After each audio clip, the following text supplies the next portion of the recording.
Welcome to Husband Talking. Explore riveting tales of infidelity with us. Please subscribe and like to stay updated. Let's begin. Since it was a Wednesday and I had just dropped off my Ford to be serviced, I decided to have the service guy take me home instead of back to the office.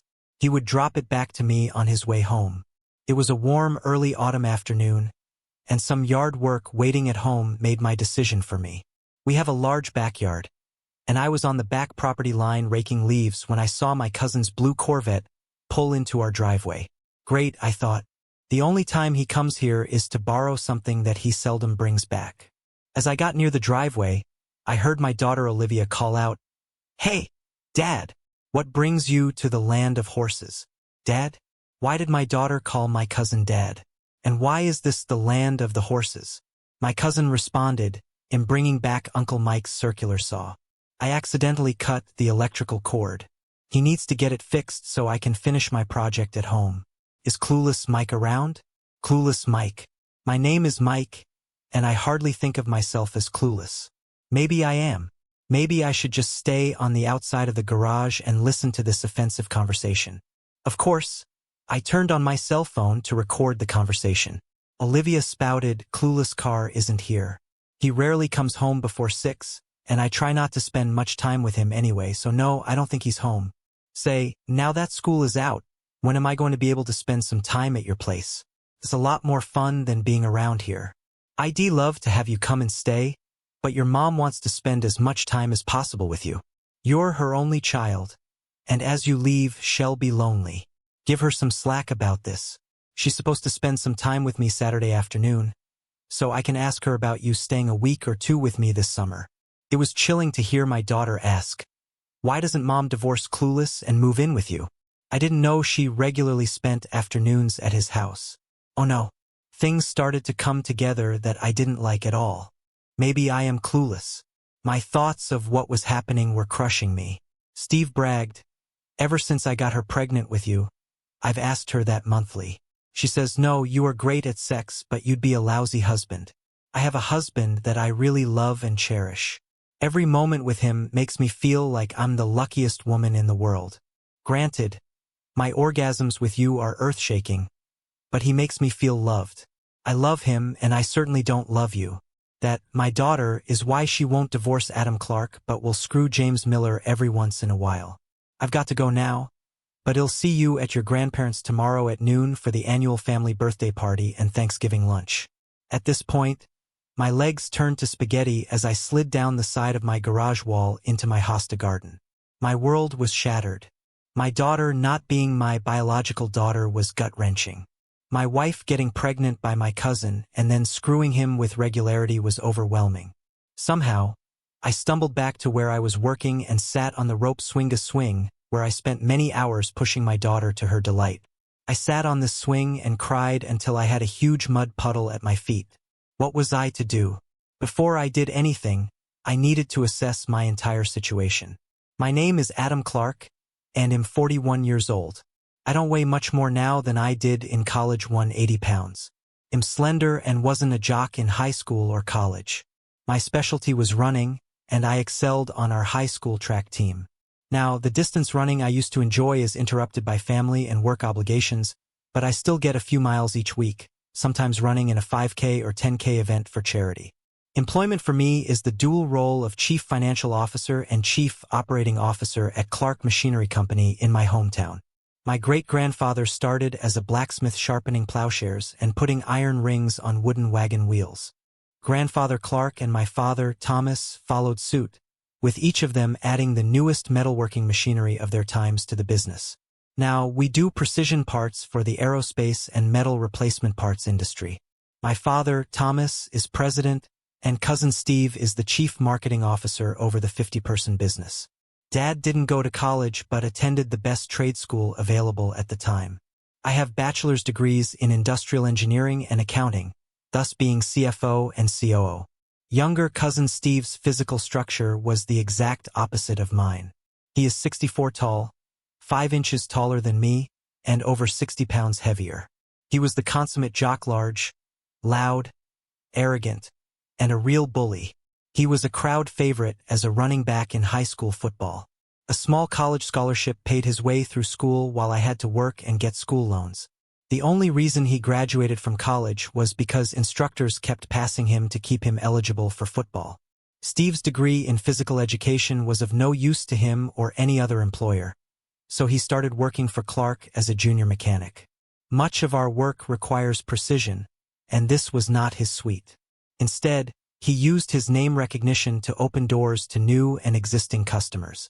He couldn't discuss the finer points of our business, but he had a great ability to charm his way to keep the customers happy. Don't get me wrong, he was good at his job and beneficial to the company. Just like every other multi-generational company, we had our disagreements.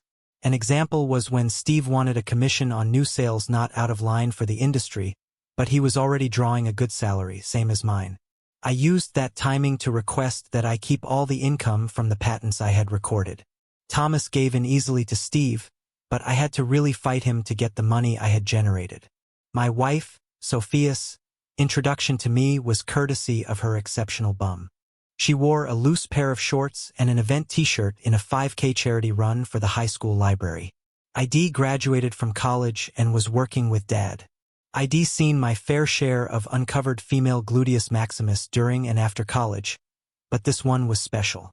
The rear view of her included a narrow waist flaring out to two perfect-sized muscular butt cheeks. I hadn't even seen her face yet, but I thought I was in love temporarily anyway.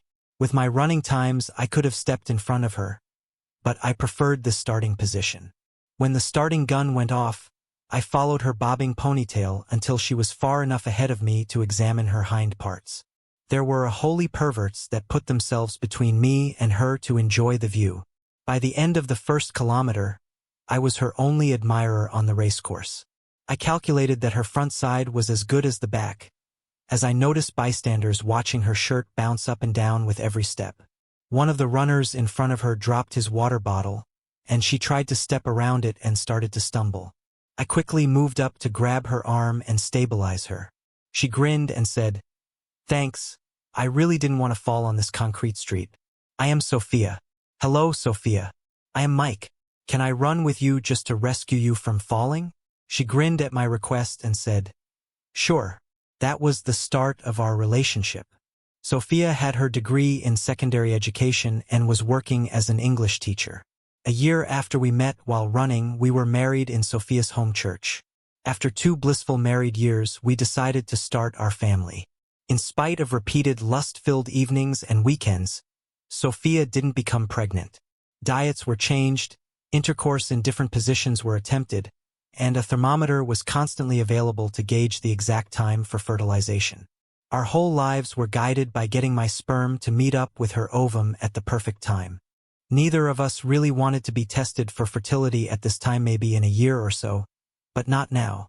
I was heartbroken as I wanted to have at least 2 kids, no matter what gender they were. Both of us relaxed and returned to having sex for the love of it and each other. Just a couple of months later, Sophia missed her period but didn't want to jinx it by telling anyone, including me. When she missed the second, I was ecstatic. I was brought up with the idea that family was one of the most important factors in a person's life. The Clark family had been in that community for over 100 years. Photos of the generations at our parents' house displayed the pride we had in our family. Pregnancy was not without its trials, as Sophia was bedridden in the final 2 months at the doctor's orders. The delivery was complicated, and we almost lost both my wife and newborn daughter that day. The embryo that became Olivia enjoyed the warmth and nourishment that Sophia's womb provided. Olivia became so large for her pelvis that she had to be born by cesarean. While in the surgical process, the doctor noticed a situation that caused him to caution us to not try pregnancy again for fear of extreme consequences. He made a point to us that another pregnancy may be the death of both mother and child, something neither one of us wanted. So we acquiesced to his recommended surgery on her, knowing this was, if for us, not having more children made Olivia special for us. Olivia was a vigorous young girl, constantly active. She and I enjoyed roughhousing on the floor, much to Sophia's dismay. The hours of us throwing, kicking, and shooting some sort of ball were countless. Her grades were not exceptional but slightly higher than the average girl of her age. It was after her 16th birthday that the relationship between us started to fray. I attributed it to the normal conflict between parent and child at that age. We used to talk for hours, throwing the ball back and forth, but she said she was busy now, too busy on her cell phone and Game Boy to talk to her dad. When she was pressed for some form of contact, she became surly and disrespectful. From what I gathered, it seems she thought being an accountant was less manly than other vocations. Part of that idea probably came as a result of her being now taller and more muscular than me. Over the years, Sophia continued to be the perfect wife in every aspect. Between her knowledge, intelligence, and total dedication to her vocation, she was now principal of Franklin Scola School that was designed to give special attention to students that were having difficulty in applying themselves to schoolwork and having interactional problems with others, example fighting. I did notice that the stress of supervising unruly students made for some conflicts at home. She'd make biting comments about something I did or didn't do as per her definition of the task. Her irritation with me rarely extended to bedtime. She was always sweet and loving when we slipped under the covers. There was no part of our sex life I would consider unacceptable or not frequent enough. So I was dumbfounded when I heard my cousin telling Olivia that he was Olivia's father and he had regularly screwed Sophia for over 16 years. No way, I thought. But what did I really know for sure? Creating the biggest doubt for me was how Olivia had the same body frame as both Steve and Thomas. I'm the odd man out on genetic similarities. Something didn't feel right, either in my head or in my stomach, as I contemplated the possibilities. That evening, I watched Sophia like a hawk after a mouse. There were absolutely no overt signs that she was having an affair.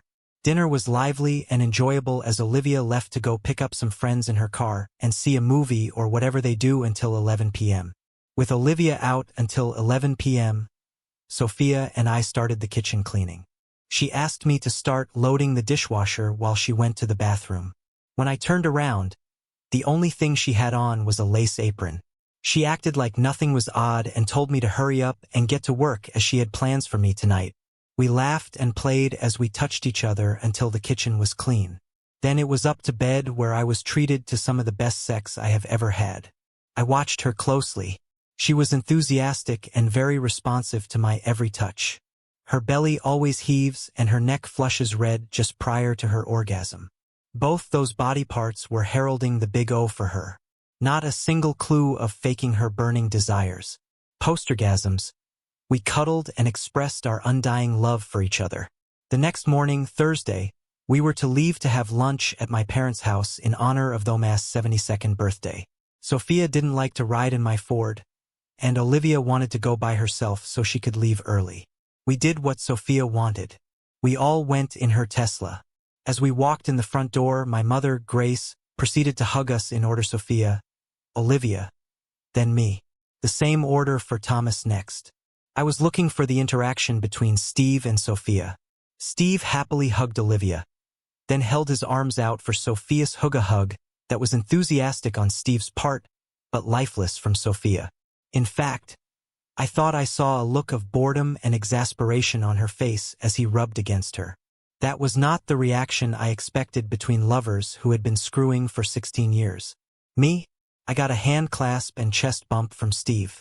He delighted in ramming his 48-inch chest against my 38-inch chest in a form of testosterone level comparison. My thoughts were to probe the skirts of a possible affair and parent controversy, not be nosy, but be more like the bumbling Inspector Clouseau of Pink Panther fame. Maybe rattle some rocks and see if a snake comes out. During a lull in the conversations, I cast out the first fishing line. Steve, I have to go talk to our CPA Sunday afternoon. Will you be around the office to cover for me? I said that knowing he had no comprehension of accounting processes and would be no help to anyone who called me. No, Mike. He'll be out of the office also. Big project in the works. Sophia blew a couple of bubbles in her iced tea with her nose. That means I'm getting close to finding something out. Well, big fella, is it something you will get all sweaty and worn out from? Nah, I've worked with this person many times and I've always come out on top.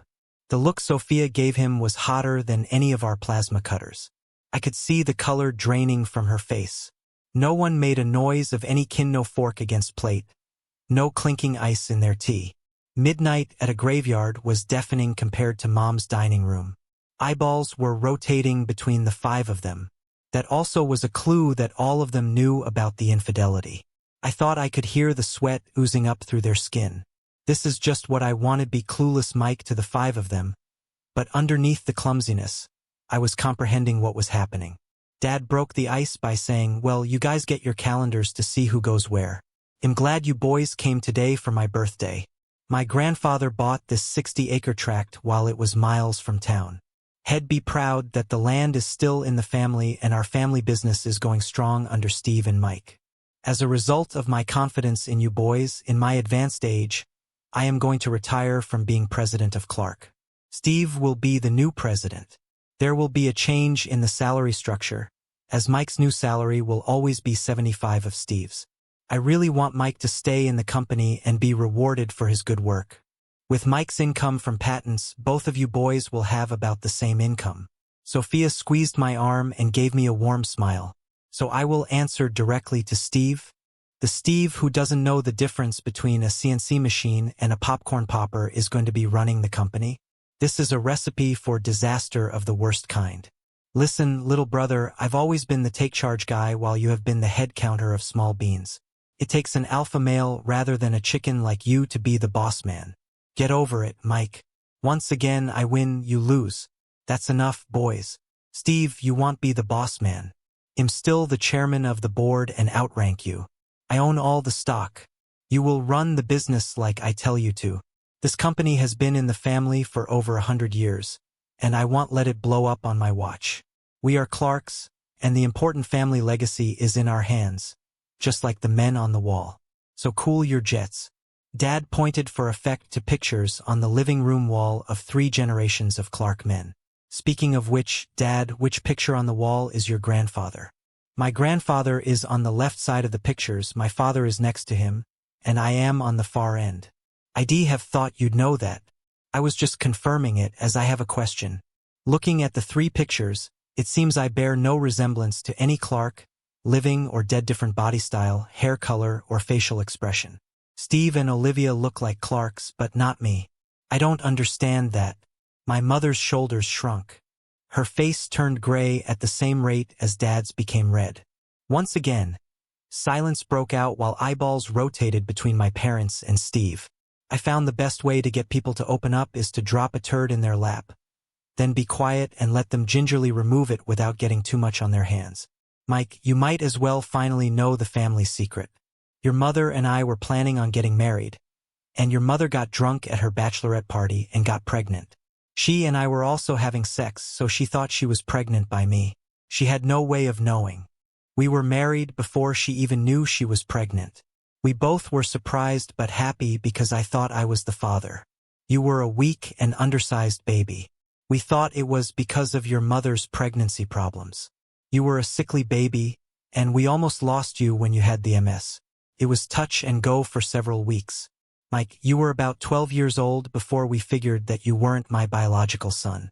Grace had hidden the fact that she had sex with someone else prior to our marriage. She said you looked very similar to this other guy. When DNA tests became readily available, we tested and confirmed you are not my biological son, but Steve was. Well, that answered some questions as to how I was treated versus Steve. This was not the bomb I was expecting. I was fishing around to find out about Olivia's biological father and got this slapped in my face. This had turned upside down on me. Not much I could do about it now, but I now had more questions. Mom finally spoke and said, "That doesn't mean we don't love you as much as Steve. We raised you as our son, and both of us still consider you as our son." That was nice to hear from her. But what does this have to do with what I heard Olivia and Steve saying? Okay, Dad, that explains my body type. Why doesn't Olivia have my body type instead of yours and Steve's? There's another turd for them. Mike, you and Sophia were trying so hard to have a baby. It became stressful for Sophia. She thought she was a failure to you and came to ask your mother for advice. She remembered that you had a severe case of MS and were probably rendered sterile. Your mother and I came to the conclusion that for your marriage and the Clark legacy, we needed Steve to impregnate Sophia. Sophia objected at first but realized how everyone in the family would benefit from there being a new Clark baby. That includes you, Mike. You wanted a family, and Steve and Sophia provided you with what you couldn't produce. We'd hoped that this wouldn't be discovered, but between DNA tests and genetic differences between Clark and non-Clark body shapes, it would inevitably come to the surface. My mind was swamped by a blizzard of emotions that were swirling around like a tornado inside my head. No words. I couldn't comprehend this fateful discovery. Both my mother and wife surrounded me lovingly and tenderly, hugging me. Both had tears in their eyes, knowing the pain and confusion I was experiencing. Mother was whispering, my son, I'm so proud of you." Sophia whispered, my husband, I love you so much." Dad said, "Our hope, Mike, was that you wouldn't take offense at this but relish the love that your family has for you." "Thomaso, may I call you Thomas now that I know you're not my father? Why would you think I wouldn't mind being humiliated by my entire family?" Olivia snarled, "Now you know how humiliated I've been, having kids think you're my father instead of a real man like Steve." Jez. Everyone turned their eyes to the insolent Olivia. While slapping her in the face, Sophia shouted, "Mike's been the best father in the world for you. He didn't spare a thing to make you happy. I've seen 1,000 kids with a father worse than him but none better than him. You should count your lucky stars that he raised you." Sarcastically, I said, "WHYD you take so long to inform me of this generous concern for my feelings? Why not pull the scab off the wound right away instead of lying to me all these years? I'll bet you had some jolly laughs behind my back as I bragged about what a great daughter I had. Instead, you nicknamed me Clueless Mike. Once again, the center of the universe is silent. We couldn't tell you that, Mike. It'd be too hurtful for you, and we hoped no one would find out. Plus, we needed you at the plant. You are the brains and the ingenuity of the entire operation. We'd be lost if you got upset and left. Also, we couldn't afford to pay anyone as good as you. We had a headhunter give us a range of salaries for CFO and COO, and he said it was more than double what we paid you. This is too much for me to comprehend. You encouraged my cousin to breed my wife for a Clark baby. Not mine. You keep me working at under peer rate just so your profits and dividends would be better. You made me think that I'd be running the show one day, but Clark blood is more important than competence. I can't believe what you've dumped on me today. Next thing I know, you'll be telling me that my precious wife is still screwing that a holy cousin of mine. Here it comes, the big reveal. Will she or won't she tell me if she still screws Steve? Maybe she'll just lie like she's been doing the last 16 years. Once again, the room was bereft of noise. Eyes rotated between the co-conspirators, yet no one denied the mortal sin. A meek voice finally moaned, "I'm sorry, Mike. I'm really sorry. But you have to understand the tension and stress I have at my job. I don't love him. I loathe him for what and who he is. However, I need him to keep me from going insane." With that, she crumpled to the floor. My left foot started to make a move toward her to comfort her, but the rest of my body said stop. She brought this on herself. Now she has to deal with the consequences. "I'm sorry about this, son. But son, you hypocrite. Calling me son after torpedoing my whole existence. Giving me the minimum of affection compared to Steve while we were kids. Encouraging my wife to cuck me. Pushing Steve's scumsucker kid on his mind. All the while laughing at my complete ignorance of the absolute and total disrespect you had for me. I'm done with this den of snakes. While saying you were doing this for me, you were intentionally and literally screwing me over for your own personal reasons.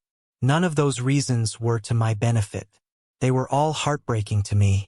I'm like a newborn orphan, an abandoned baby with absolutely no one to come to my aid. A personal and heartfelt screw you to each and every one of you slimy scumsuckers." With that tirade shouted so loud that spit was coming out of my mouth, I turned to leave. Just as I got to the door, a big paw grabbed my arm. "I'm sorry about this, Mike. Since it means so much to you, I'll quit screwing your wife. I've been doing her for so long.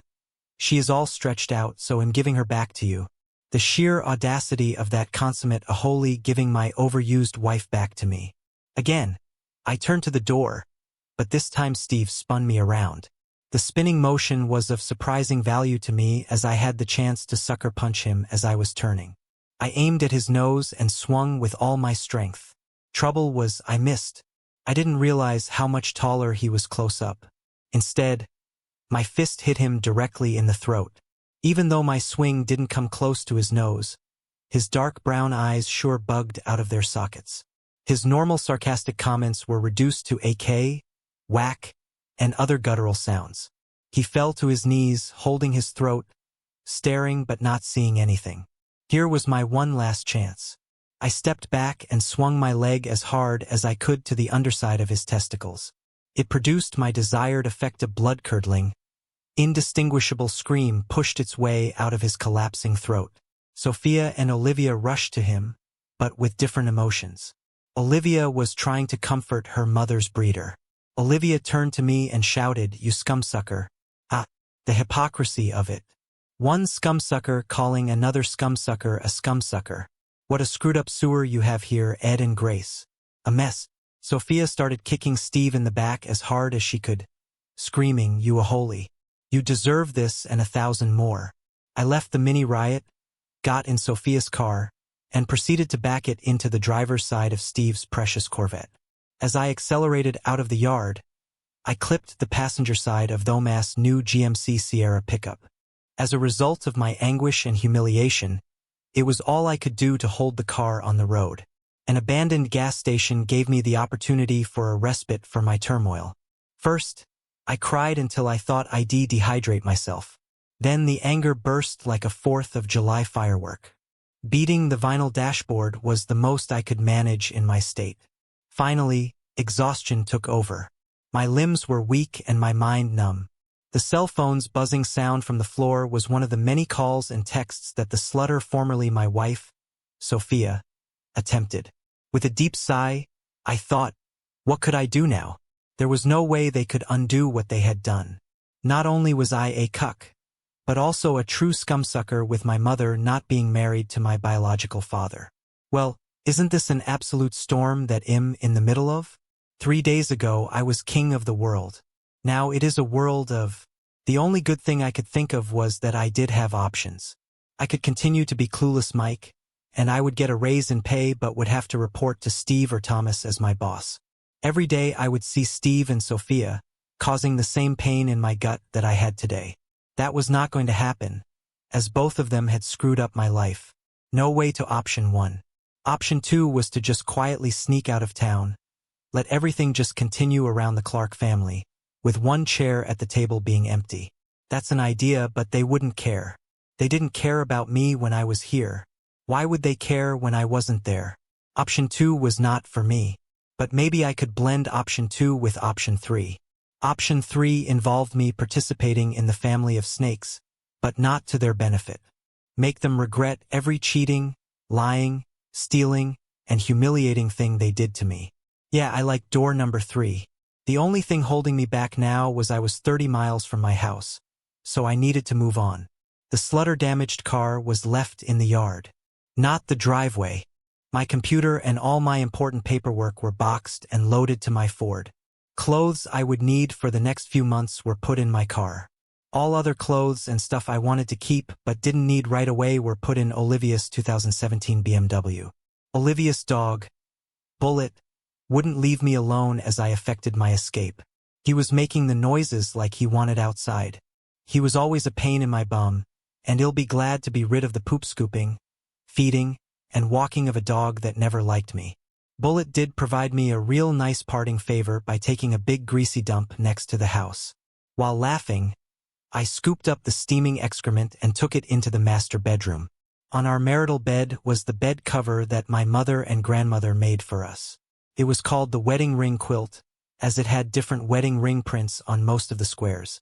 Other squares were made from clothes that Sophia and I had worn as kids. Our names and date of the wedding were stitched into the squares. It was a memory box of cloth, the perfect spot for the steaming dog turd to have a place of honor in this house. The final ingredient was my wedding ring on top of the dog turd. No doubt Sophia will recognize the symbolism. All the wall pictures of the slutter and Steve's daughter were stacked on her cherry wood dining room table. After putting a towel over the pictures to protect myself, I grabbed a hammer. I drove my biggest nail from my shop through the entire stack, sending flying glass in every direction. Now I was ready to move on. There was nothing nor nobody making me feel I needed to be here. My loaded Ford drove me to an extended stay hotel on the other side of town. After unloading my car, I drove to the airport, put the Ford in extended parking, and rented a Hertz car. My plan was to never let the snakes find and harass me. The rental car took me to my new base of operations. An Uber driver drove me to retrieve Olivia's car so I could put it in a storage unit. When I get resettled, I'll unload the car and sell it. After all, it was in my name as a result of Olivia not being insurable after her speeding tickets. A dinner of pizza and beer delivered to my room kept me from being seen by anybody. I didn't want to go out as I had projects to complete. Projects that included moving personal funds so no one but me had control. Joint credit cards were paid off and closed. I left her the amount of her last 2 paychecks in the general account and took the rest. Olivia's going to have to study harder as I pirated the entire college fund I had saved for her by my monthly withdrawals. She'll have to ask her real dad for that money. Getting sleep that night took a bit of a mind adjustment. I kept looking back on the good events with my family and wanted them back. Reasoning showed me the point that the people I loved didn't give a damn about me. Why should I care about them? After that reset, I became less clueless Mike and more fearsome Mike. Tomorrow, fearsome Mike will hit Clark Technologies. It would be Saturday and no one would be in the office. Oh, what a fun day I could have. Funny how that made me sleep better. My rental car and I parked a reasonable distance from the front door of Clark Technologies. I could have parked in my spot, but then someone would think I was there. After turning off the security alarm, then rearming it, I went to my office. Since I was the CFO, I had access to all moneyed accounts. Clark had 7 different accounts, so I moved all the money to the one main account, reserving enough for 2 paychecks for the staff. The line of credit at the bank was maxed out and added to the general account. I wired all the funds to our international account in the Cayman Islands. It was still company money. I had no intention of being charged with any crime other than being a cuck. This Cayman account was established years ago as we used it as a clearinghouse as we bought and sold items to European companies. Now, the fun part begins. I changed the log name and password to every account. No one will be able to access the accounts for some time. They won't even know where to start, as none of the banks sent paper or email monthly statements. While chuckling, I revised the postal address to 101 Big Tree Street, Denver, Colorado, 59850. I sent closing emails for electricity, gas, water, telephone, and internet. Since the beginning of time, the Clark men had always saved every piece of business-related paper. 5 years ago, I initiated a program where everything was on the cloud. The only paper we had was vehicle titles and warranties. All members of the finance department had access to these files. I was the only one authorized to add and delete files. Passwords and login were changed so no one could even peep at an account. Any of the CNC machines that were online had a new password and login. Steve's office was my next spot to pirate anything juicy out of his computer. It didn't take much time to find some video files of him screwing staff members, wives of local people, and of course, files of Sophia. I put the videos on my thumb drive and left his computer undamaged. I wanted to save this retribution for later. The last stop was the utility room, not an ordinary room but a fortress. The main line for our electricity entered this concrete-walled secure room. Clark Technologies consumed a huge amount of electricity when all the machines are humming. Touching the wrong wire at the wrong time would reduce a person to ashes in a nanosecond. The electrician and I were the only authorized people to enter. The electric company bureaucracy would take a few days to shut down our service. In the meantime, ID shut everything down from the secure room, then added new locks. By the time they figure that it was the main transformer box shutting off the switches, the power company will turn out the lights. It will take a lot of work to open that extra heavy door. The keys to this room, as well as all the other keys for rooms, cabinets, stock rooms, trucks, offices, and machines, were all thrown into a bucket of cleaner fluid that would clean off any identity where the key belonged. It was sad to walk out of a building that I grew up in and wanted to make it my one and only workplace. Being considered the president, with Olivia coming behind me to run the place, was one of my dreams. Those dreams were turned into nightmares just like most of my other dreams. During my tenure at Clark, I had attended most of the industry conventions. I went to meetings and breakout groups. Steve took buddies drinking and to strip clubs. This is now my new hunting ground for employment. There was no need to open any of the voluminous texts, phone calls, or emails sent by my formerly wonderful family. The words were just repetitive "we love you. We're sorry you were upset, but we did what we did for you. Not against you. Not to hurt your feelings. Please sit down with us or just your wife so we can explain everything better." My mother pleaded that Thomas forgave her for getting pregnant with me, and they stayed married. Why couldn't I do the same with Sophia and Olivia? The number 16 blasted its way into my brain because Sophia was screwing him for 16 years. Your mother was just a one-night stand. Saturday morning, I called my attorney, Bob Carlson, to represent me and discuss my options. He had an opening at 3 p.m., so I went back to my apartment and gathered up the documents I thought he would need. My preferred attack was to file for divorce for adultery, but I'd have to move that witch to another state for that. I doubted she would go along with it. I did share the consequences of her infidelity with him and told him I don't want to pay child support. I'm okay with a 5,050 split of everything. I don't own any stock in Clark Technologies, so that was off the table. All I had was a salary and some income from patents. It was to my benefit that Clark Technologies was hosing me on a substandard salaria salary I thought one day would lead to the presidency and stock ownership. As a school principal, Sophia's wages were very close to mine, so the attorney thought it should be opened and closed easily unless she fought it. The plan was to do the paperwork and have her served as soon as possible, preferably at her school. After all, she humiliated me for years. It's time to share some shame. While at the attorney's office, I informed him of the rearrangement of Clark funds. Since I was CFO, the company gave me authorization to move money between banks. I didn't take a cent out of the accounts. The money still belonged to Clark Technologies. They'll just have to do some work to get their hands on it. He thought my actions were ill-advised. Mike, if this rearrangement, as you call it, results in any monetary loss to Clark, then they can have a cause of action against you. They could sue you and possibly win. And get what assets do I have for them to spend huge sums of money for revenge? Besides, they wouldn't like me being in court under oath, informing the good citizens of our city why I did what I did. No, sir, they don't want that Pandora's box opened for all to see. He shook his head and informed me of the $8,000 retainer check he needed. For my list of manufacturers I had met and would consider working for, it didn't take very long before I had 3 meetings. These companies wanted both my services and access to my patents.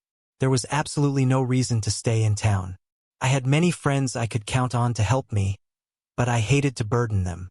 There was only one way to get myself out of this vat, fight my way to the top and jump out to some new place, start over at 41 years old. A week later, Bob Carlson called and told me he had just returned from the county attorney's office. Thomas was screaming and wanted me to be arrested for embezzlement, wire fraud, and grand theft. Bob told the county attorney and Thomas that all the funds were in a Clark account that has been active for years. All the money still belongs to the company. Nothing has been withdrawn. Thomas just has to make arrangements to have a new signer on the account. Of course, I knew that would require the old Aholy to fly down to the Cayman Islands, something he absolutely hates to do, especially over water. A month after Sophia was served with divorce papers, my attorney called and asked if I had returned her phone calls. I laughed at such a silly question. Of course, I didn't return her call, text, email, snail mail, or smoke signal. There were 2 legal issues that were standing in the way of completing the divorce. Sophia was objecting to my taking Olivia's college fund and car. Even my attorney thought it would be difficult to get that past the judge. My response was that I would let them have half of the funds. If that wasn't good enough, I would file in court for fraud, as I was led to believe I was her father and paid all her expenses over the last 14 years. I would sue Sophia, Steve, Grace, and Thomas. I may not win the case, but the media would have a great time watching Clark's dirty laundry float in social media. A week later, the attorney called and said Sophia was willing to sign the papers as submitted, provided I spent 1 hour with her. Supposedly, she wanted to justify or maybe just explain the horrible things she did to me. Either way, I didn't care to see or talk to her ever again. However, the new clean slate I was creating required extinguishing any legal entanglement with her and anyone named Clark. Under the condition that only Sophia and I were in attendance, I agreed. I also wanted to have a video of the complete meeting to make sure I wasn't trapped or drugged. Sounds silly, but after what I had cluelessly endured for the past 16 years, I was taking no chances. At 3 p.m. the next week, I backed my rental car onto my previous driveway. Seeing no other suspect cars that could contain people I didn't want to see, I approached the front door. She must have been watching for me, as the door opened as if by magic. I must compliment her no sexy dress to tempt me. No favorite dinner in the oven or my special drink on the table. 2 stacks of papers that would render our marriage legally destroyed were placed between us. Romantically, the marriage had already been destroyed. Just like taking a dump, the paperwork is the last thing to be completed. She offered a drink, but I sharply declined. Purposely, I didn't ask how she was because I didn't care anymore. Why should I? Instead, I said, "Okay, you got me here. You can start." For the next 15 minutes, I heard her recite the Cheater's Bible, chapter and verse. Nothing new here. I tried to count the number of "I'm sorry" and "Can we work this out?" But her rhetoric was boring to me. She even opened up the history book and quoted how Thomas had forgiven my mother. With a Sharpie in large letters, I wrote 1 time is less than 16 years at 24 times a year, equaling 384 screwing on her envelope. It wasn't that many times, Mike. Okay, show me the math. How many times? With a small and trembling voice, she whispered, "Too many." There was no anger or rage in my face, just absence of emotion. Seeing my lack of interest, she came up with something for me. "Do you want to ask me any questions?" Staring directly into her eyes, I said, "Why?" After a deep sigh, she began, "You know I got coerced into giving you a child from Steve's sperm. Your dado sorry, Thomas really wanted that Clark bloodline to carry on. He was concerned that any floozy that Steve knocked up wouldn't be good enough to carry the family name. Even while trying to get pregnant with Olivia, I still made love to you, hoping you would be the one to get me pregnant. I really wanted to have your baby and be a family forever, but I screwed that up royally. The thought of smearing her with the same floozy name tag that Thomas disliked was tempting. He'll just let her stew in her own juices for a while. I don't agree with your disgusting conclusion, Sophia. I've heard it enough times to be repulsed by the premise of Steve's baby creating a bond in our family. So was continuing to screw Steve after becoming pregnant your idea of keeping us as a family? Was it so much fun to continue some secret humiliation of me? No, Mike, that had nothing to do with you. I shouted. It had everything in the world to do with me. I was your husband. You promised not to screw anyone else, let alone screw my cousin. What's wrong with you that you thought sex with anybody else was okay? No harm if I didn't know about it? I'm sorry I said that wrong, Mike. I meant to say it was more about me than you. When I decided to get pregnant with Steve, I found out that he was never as good a lover as you. He was demanding. It was all about his meat and what it could do for him, not me. I couldn't wait for him to knock me up. I was happier to have that crude man stop pounding me than being pregnant. He was sweaty, smelled gross, and made me feel terrible that I had to endure that. Once I became pregnant, I stopped seeing him. Now all my sex was focused on the man I loved because he loved me and wanted to please me, which you did. After being with him, I cherished how you treated me both in bed and out of bed.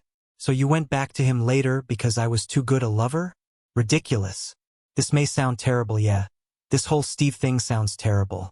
Hurry up with telling this sad story about how you had to screw the big bad man that didn't please you. Please, Mike. I've only got an hour for what's left of my life with you to tell the story. I still love you, but I know I've ruined my chance with you. I just want to convince you that what I did was completely unrelated to my relationship with you. You were wonderful to me, the best husband a woman could ever have. But I have a flaw. I have been very successful in my life, and it sometimes goes to my head. I begin to think I'm better, smarter, and more intelligent than my peers. I lose my compassion for others and act like an arrogant witch. And you know I do.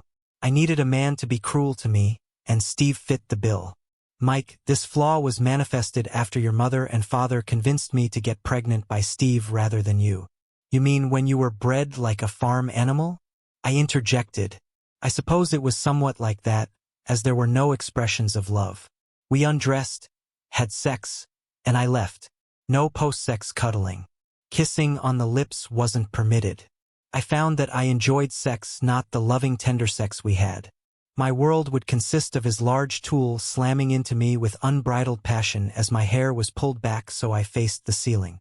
My husband, my school, and my family did not exist, only the fireworks inside my skull and raging heat in me. After we both came, I would shower, get dressed, and walk out. Not even goodbye kisses. No timetable for the next sex session.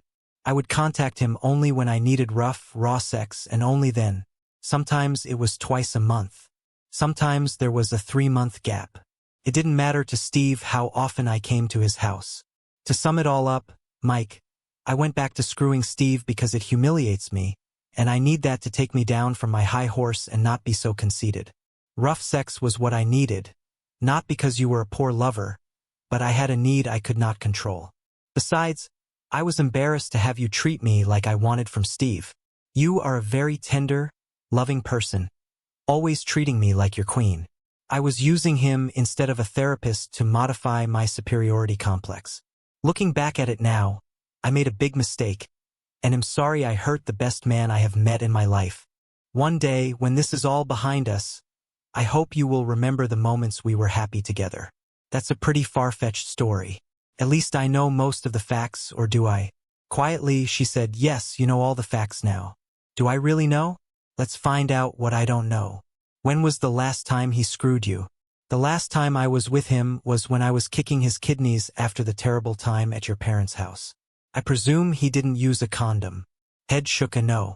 Did you ever think that Steve's wonder dick could give you an STD? Another shrug was the only answer. Did we ever have sex on the same day as you screwed Steve? She grew pale at this question. I always douched there and then again at home. That didn't answer my question. How many times, Sophia? Not many, Mike. But there were times you really wanted to make love to me and I hated to turn you away. Those days I told you I'd rather suck you off and you not go down on me. Now that you've danced around the question, let's get to the real truth. Did you ever give me sloppy seconds? I didn't keep track of that. I didn't want to do that to you, but there may have been a few times over the years that it happened that way. I've no way of giving you a number, but it probably happened. The lasagna I had for lunch at Mario's restaurant was now boiling like the lava of Mount Vesuvius. The thought that I had sloppy seconds was too much for me to control. Just like Vesuvius, the hot lava came roaring out of my mouth. Full projectile vomiting suddenly soaked the table and Sophia with my undigested previous meal. I stumbled to the door while leaving a trail of small chunks of meat and pasta. The sobs coming from Sophia stung my ears. I guess she didn't like puke on her carpet and her dress. Too bad. My attorney had to reprint the documents as no one in the courthouse would touch them. 2 weeks later, the divorce was signed with me retaining half of the college fund and car proceeds. She gets the house until scumsucker Olivia finishes high school. I'm sure she was pissed off, but since she no longer wanted me in her life, me and all my money exited too. Since I had not fathered the ungrateful scumsucker, I refused to pay child support. If required by the court, I'd change the filing to adultery and sue all the Clarks for fraud. No one wanted that shame. I was already ashamed to be a Clark. During my self-imposed hibernation, I was at a quandary about reviewing the video files I had downloaded from Steve's office. I was still not over knowing about Sophia's adultery, let alone composed enough to watch two people I hate have sex. Each file had a name, and I had chills as I saw the name Cindy on a relatively small file. Cindy was the name of the wife of one of my best friends, Daniel Harris. John was 2 years ahead of me in high school, but we had little contact as he was a big jock and I was a nerd. But this nerd was selected to help the jock get through his required English class. He excelled in his science and math classes but was stumped in English class. Over the semester, we became friends until he left to go to a small college on a football scholarship. After his college graduation, He returned to our town to be near his aging parents. He approached me about employment, and I was pleased to see the emphasis on the types of math and engineering that would work well in our shop. On my recommendation, he was hired, and we resumed our friendship. A couple of years ago, John and Cindy hit a very rough spot in their relationship. From what I gathered, Cindy had been at girls' night out and had either been drugged or drank too much. Either way, she had sex with some guy. She was ashamed and told John as soon as she got home, but by then, the damage had been done. They had 2 small boys by this time, and it would have been disastrous to get divorced. The Cindy file was the smallest video and started with her stumbling into a hotel room. It was apparent that a cell phone camera was on a dresser. She walked like a zombie and started to stare at the king-size bed. Steve entered the picture and undressed the stupefied Cindy. I thought there was no audio, but it was because there was no talking. I had been impressed by Cindy in a small bikini at the lake, but as she stood there naked, I was breathless. Now I'd seen why John didn't want to get rid of her. Steve pushed her down in a sitting position on the bed. No tenderness or loving for the couple, just plain getting to it. He banged the inert Cindy until he grunted after having his fun. He grabbed a drink from the mini fridge and lit a cigarette. Slowly, she shuffled to the bathroom, composed herself, got dressed, and left. Neither one had said a word during this sex show. John had always wanted to know what had happened, but now I have some evidence in case he wants to seek revenge. I had John come over to my apartment to discuss something very private. After a couple of beers, he asked about my top-secret discussion. Unbeknownst to me, John, I stumbled onto a video of your wife having sex with another guy. It appears to me she was either drugged, drunk, or both. I can either tell you who it was, show you the video, or both. Which way hurts you the least? It took some time for the big man to compose himself. Tears were building up in his eyes, and his breaths were deep. I put my hand on his shoulder but didn't say anything. Who was it? Was all he said. Cousin Steve. But she dislikes him immensely, thinks he is a real holy. Why would she screw Steve? Like I said, John, she looked spaced out. He'll show you the video to prove she was not the instigator of that tryst. After viewing the video, he now knew the unnamed guy that screwed her after girls' night out several years ago. She didn't know his name or even why they had sex. She was sobbing uncontrollably while telling the story to John. Trying to speak calmly, he asked, why would he screw an employee's wife like this? She said it was the only time, and he never contacted her again. My guess, John, is that he didn't know her last name, just drugged the best-looking woman, and screwed her. He didn't need her name, just her kitty. As he stood up, he said, thanks, Mike. Surprisingly, this is very helpful. I'm glad I forgave her then because she was so upset and sorry. Now I know the facts, but I don't know if I will share this with Cindy or not. They'll just have to play it by ear. Can I have this video, Mike? You sure can. I think it's the only copy. Would you be upset if suddenly your cousin suffered some accidents in the next few months? Be my guest. It'll work in my favor as I've already kicked his nuts once, so he'll be a suspect. Make sure I know the time so I have my alibi in place. Thanks, Mike. You're like a brother to me. Yeah, and you're a way better brother than I was assigned. We hugged, and he said over his shoulder, keep in touch. I didn't spend much time reviewing the videos of Sophia and Steve. Just not worth the effort. It just screwed up my mind. The time came for me to just destroy all of the videos with Sophia's name on them. I didn't want to see those 4K images ever again. As I was deleting the files, fate intervened and had me hit play instead of delete. It was more disgusting than I could have imagined. Sophia was on her knees, facing the camera with a euphoric look on her face. Well, she didn't lie to me when she said her husband, family, friends, and school escaped her mind as Steve would screw her. It was obvious she was enjoying the hell out of this. Of course, she barked like the witch she was. The woman of my dreams and the love of my life debasing herself this way was devastating. This scene erased every good thought I ever had of her. John came over for a beer 2 weeks later to thank me for answering some awful questions that had been tormenting him for years. Also to thank me for proving to him Cindy was sexually assaulted, not having an affair. He had an idea that he would use the remaining recordings to destroy cheating wives and assist husbands who had been devastated by Steve's indiscretions. I gladly surrendered the remaining disgusting videos to him. My casting of nets for a new employer was working well. One of Clark's main competitors contacted me and requested that I travel the 100 miles to their city for an interview. This was the first flash of happiness for me in some time. Of course, I made myself available at any time and at any date they wanted to meet. The Donen Corporation was headed by CEO and President Andrew Taylor. My meeting with Tim Daunt, call me Mr. Donen, went very well, and I was offered a very nice employment package, similar to my peers. There was one caveat: I had to meet with the head of Reynolds Resources for a personality evaluation. Considering what I had endured the past few months, I worried about what they might find wrong in my head. The person I was supposed to meet the next morning at 10 was Mickey D. Reynolds, the owner. Reynolds Resources did more than personality evaluation. They also did all the HR duties, employee recruitment, corporate governance, and reporting for Donen Manufacturing. Tim said this took a big load off his mind, as he was a consummate engineer guy enjoying projects more than paperwork. Their office was very modern and sophisticated, a change from Donen's basic manufacturing office. After giving the attractive receptionist my name, I was offered some coffee and a couch to sit on until Mickey D.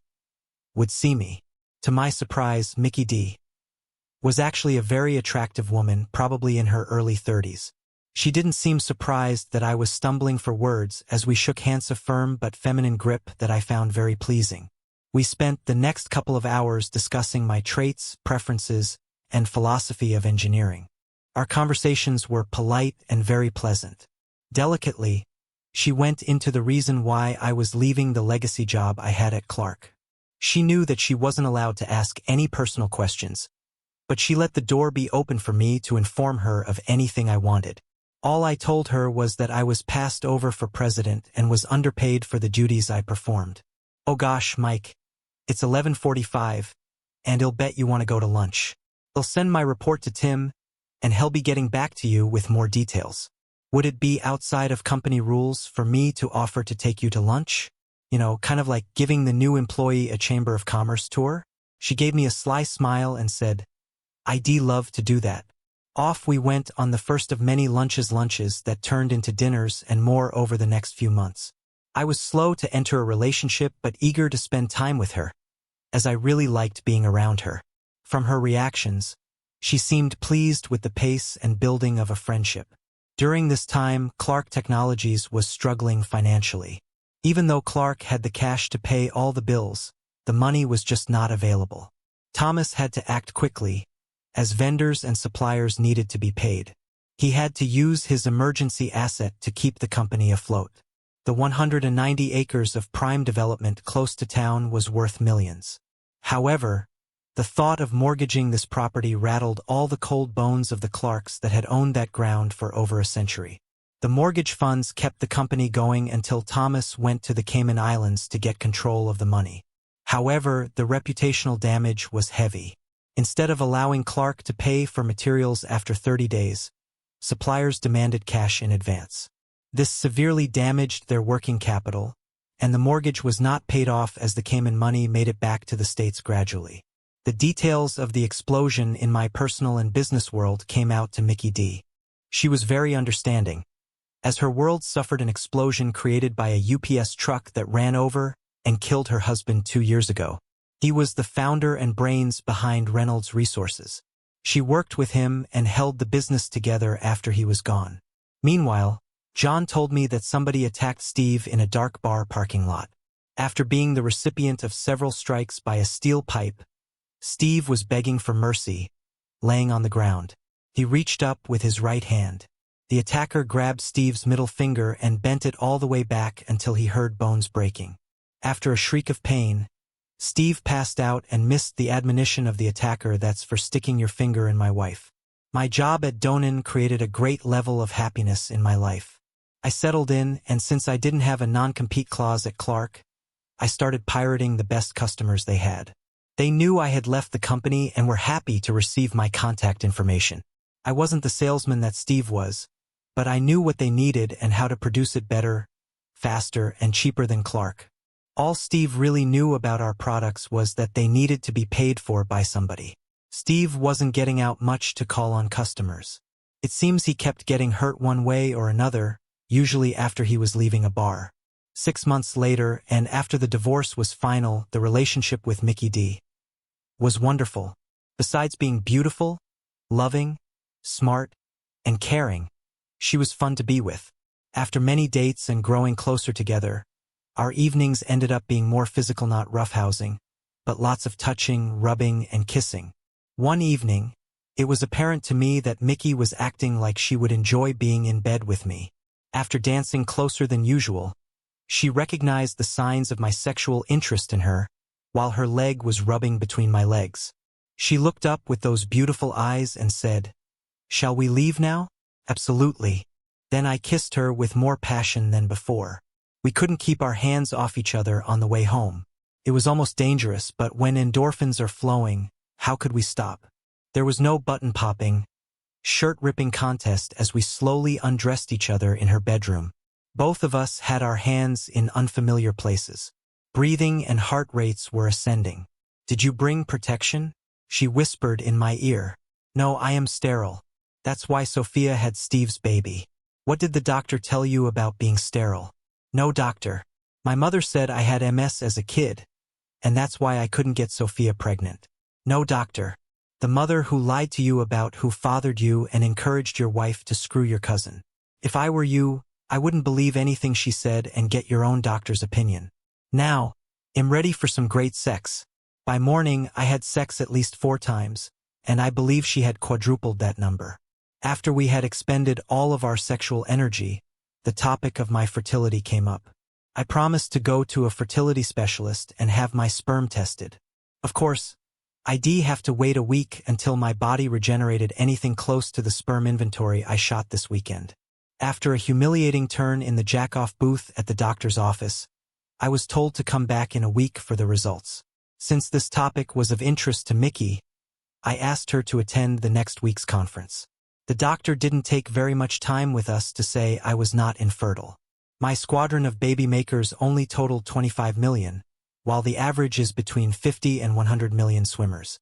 The mobility of my swimmers also met the average mark. He said that unless we were desperate to have a baby right away, he would recommend going about life with no worries about pregnancy. Maybe some vitamins and no excess drinking would give a small assist. The best way to get pregnant is to not try excessively hard to get pregnant, was what he recommended. It's like a game of roulette with your ball sperm hitting your mat's red or black ball pocket egg. Your diminished number of swimmers have just not met up with her egg. Your odds are slim but not impossible. Mickey D went back on birth control while I sported a condom for a couple of months. We thought it would be time to get a place together. Since it was nearing Christmas, we would wait until after the new year. But first, she wanted me to meet her parents. She had told them she was dating a great guy, that's what she said. Anyway, and they wanted him to come to the house. This may be the beginning of me having an actual family again. I was a little nervous as we drove up to a large but unpretentious house. Just as soon as the door opened, Mickey D stepped in front of me and grabbed the man in gray slacks and a red Christmas sweater. She made a quarter turn to the right and said, "Daddy, I want you to meet the man I love, Adam Clark. Mike, meet my father." There, I interrupted her by saying, "Mr. Donan." "Oops, Tim. I didn't know she was your daughter." "Wow, I don't know what to say." "Say, nice to see you, Tim, and come into the house." "Why didn't you tell me Tim was your father? Don't you think that would be something I'd be interested in?" "Yes, Mike, and that's why we didn't want you to know that. I wanted to know if you were interested in me or my inheritance. Also, didn't want you to take any flack from the employees about you having a relationship with the boss daughter and only heir to the company. Like me, she had a younger brother, but he died when he was only 16 years old. So, what does my being asked to have Christmas dinner with your mother and father mean for me? Is this personal business, and does it affect our relationship?" "Mike, it means I love you and want you to get to know my family. Business is separate. Since you've told me you have no family, I'm asking you to have Christmas with my family." "Okay, now I know about Mickey D. The D is Donan. I truly am clueless, aren't I?" She giggled, saying, "Maybe you should have a D in your name for duh," at which time all four of us laughed. With the air being cleared out, we all had a wonderful afternoon and evening. I really enjoyed being with Tim and Mickey's mother, Barbara. I may be clueless, but I got the impression that my request for Mickey's hand in marriage would be accepted by her parents. I'm pretty sure Mickey would say yes, but considering what's happened to me, I hate to take anything for granted. My instinct was correct, as Mickey jumped off the couch and onto me when I went down on one knee with a blue velvet box in my hand. She removed her lips from my face long enough to pant, "Yes, yes, yes," then returned to her sucking all the oxygen out of my lungs. Not that I didn't enjoy her enthusiasm. 3 months later, we had a small wedding. There was no one on my side of the church but John and Cindy and some new friends I had made. After a honeymoon to the Caribbean, we came back to my apartment and started our life together. The first order of business was for Mickey to go off her birth control pills. We figured it might take some time before my guys met up with her egg, so let the good times roll. We went to the county courthouse for name changes. Mickey D. Reynolds changed back to her maiden name of Mickey Donan. With society's more lenient attitude towards gender identity, marital status, and personal names, I changed my name to Benjamin James Taylor. When we requested his permission, Tim was both honored and delighted that I took the name Donan. With tears in his eyes, he whispered, "Thank you, son." My friend John found a file of Sophia screwing Steve and had the desire to avenge both his and my cucking. John's son Tyler was the same age as the boys in Sophia's school and played sports with them. Tyler provided John the text addresses of a number of junior and senior boys. Using a new address, John sent a copy of Sophia and Steve screwing to each of these guys with the heading Principal Screwing Class 101. A week later, Sophia was walking down the hallway between classes when she heard someone sharply barking. She thought that odd. Turning toward the sound, there was a small group of senior boys smirking at her. At first, she thought she had a button undone on her blouse or her skirt had ridden up her thigh. As she turned back, she was startled with bark, bark, bark coming from a different group of boys. Remembering that the school mascot was a bulldog, she imagined that there was some team building started for the game this Sunday night. As soon as she stepped into the office, the barking stopped.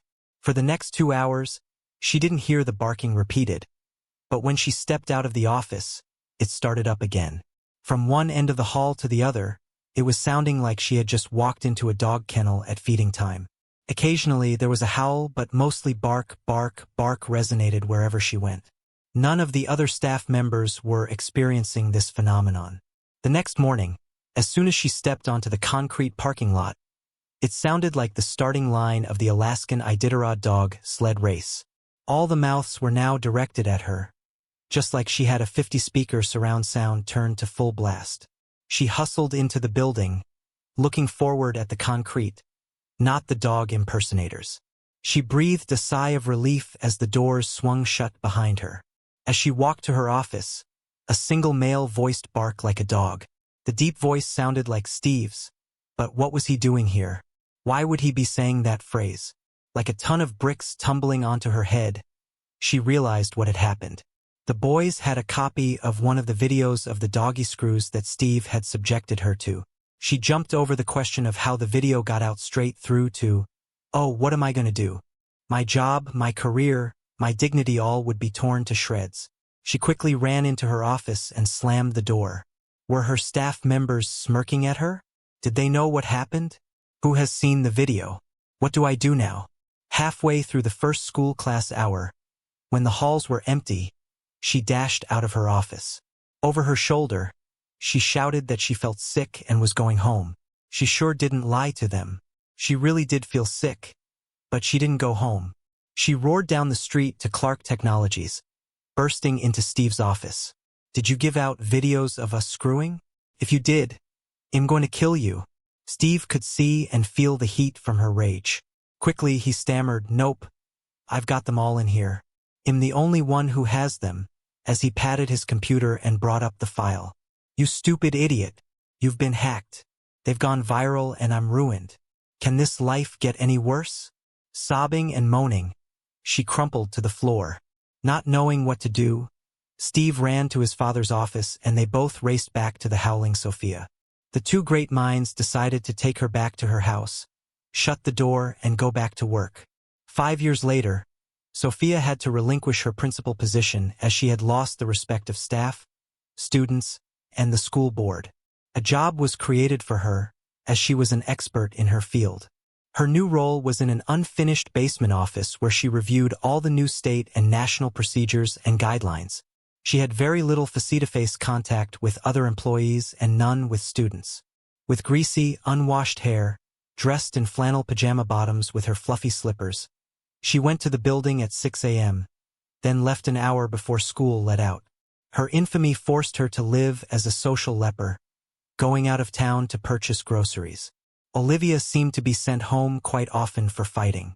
It's difficult to keep from fighting when her classmates kept referring to her mother as Lassie the Wonder Dog. At first, a number of men took an interest in her and sent her dog biscuits with their phone number attached, hoping for a reply. Clark Technologia's financial position took a toilet-like swirling dive after I left. Losing customers to Donen Manufacturing, increased CFO and COO expenses, plus poor management by Steve doomed the economic viability of the company. In order to pay off the mortgage and other debts, Thomas had to sell off the family legacy 190 acres of farmland. The land would be developed into mid-priced housing, taking advantage of the beautiful rolling terrain. A business broker found a buyer for the company, and Thomas pulled the trigger that killed the family business. Thomas and Grace rented a small apartment that took a good portion of their Social Security check. When Thomas and Grace died, the only evidence of the Clark family in town would be on tombstones. Steve and Olivia left town as they began new careers as a used car salesman and burger flipper. On August 5th, the company purchaser called for an all-employee meeting to meet the new president. Thomas and Steve were invited not to attend. The new shop foreman, Daniel Harris, called attention from the inquisitive crowd and shouted, "Ladies and gentlemen, let me introduce you to our new president, Mr. Michael Donen." The staff was glad to hear that they were sold out to a competitor rather than a huge conglomerate that would sell off the equipment and fire everyone. The real surprise came when I came out from the office, mumbling and staring. Most people recognized me, but not by this name. "Hello, everyone. I'm glad to be back in this building. Did you miss me?" This was met with a huge roar. I guess Steve wasn't as good a president as he thought he was. After assuring the assembled Donen Manufacturing employees of expected utilization and growth from the former Clark Technologies, the employees started chanting, "Donen, Donen, Donen." Of course, the name on the building and your paycheck will be Donen Manufacturing. More cheers. Thank you for the wonderful reception. I'm sure this will be a great change for all of us. Now let me introduce you to my family wife, Mickey, and our son, Timothy Joseph Donen. Yes, the DNA confirmed he was my son. Thanks for sticking with us through this wild ride. What would you do if you found out your entire life was built on a lie? Let us know in the comments below, and don't forget to like, subscribe, and hit that notification bell for more gripping stories like this one.